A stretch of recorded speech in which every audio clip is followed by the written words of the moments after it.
Hello everyone, আসসালামু আলাইকুম।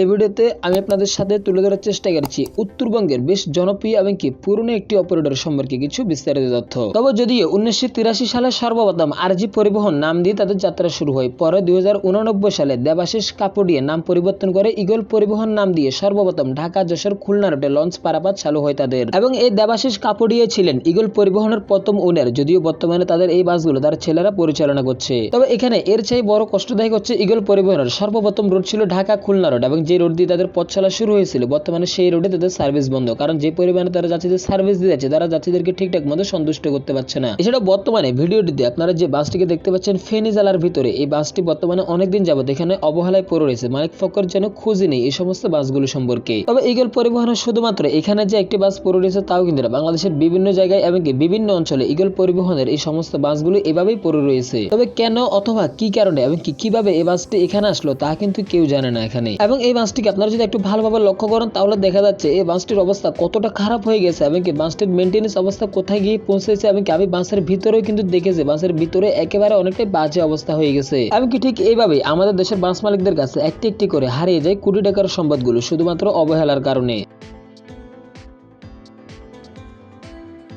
তবে ইগল পরিবহনের এই হিনি-ওয়ান যে নন এসি বাসটি এভাবে আর কতদিন এই জায়গায় পড়ে থাকবে তা হয়তো কেউ জানে না। তবে একটা জিনিস নিশ্চিত যে এই বাসটি দিয়ে দ্বিতীয়বার আর হয়তো সার্ভিস দেওয়ার যোগ্য থাকবে না এই বাসটি। তবে যদিও বর্তমানে ইগল পরিবহন তাদের বাকি বাসগুলোকে রিবডি এবং কি রিপেন্ট করে বেশ ভালোভাবে ঢাকা, চট্টগ্রাম এবং কি দেশের বিভিন্ন অঞ্চলে তারা সার্ভিস দিয়ে যাচ্ছে।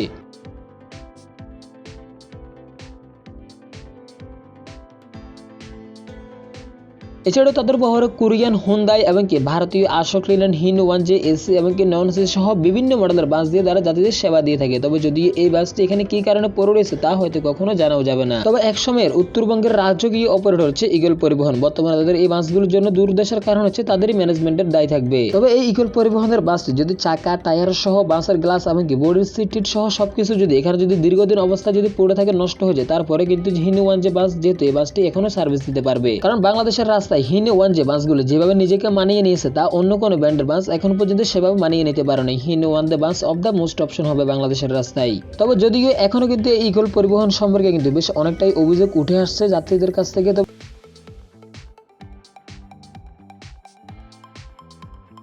তবে আমি আশা করছি ইগল পরিবহন ভালো মানের সার্ভিস দিয়ে আবারও তারা যাত্রীদের মন জয় করে নেবে এবং তারা বেশ কিছুদিনের ভিতরে তাদের আগের জায়গায় পৌঁছে যাবে। তবে আমি এখানে বসে বসে যত লেকচার পারি না কেন, মালিক ফকের আগ্রহ এবং বাসগুলোতে যদি মেইনটেনেন্সের অভাব থাকে, একটি বাস কখনোই মেইনটেনেন্সের অভাবে সামনের দিকে এগিয়ে যেতে পারবে না। এটা কথা মাথায় রাখবেন। পরিবহন ব্যবসা করতে হলে কিন্তু আপনার মাথাকে একটু খাটাতে হবে, যেমন আপনার প্রতিষ্ঠানের কোথায় কোথায় সমস্যা সেটা আপনাকে দেখতে হবে, সেই বলে আপনাকে কিন্তু অন্য কেউ ধরিয়ে দেবে না।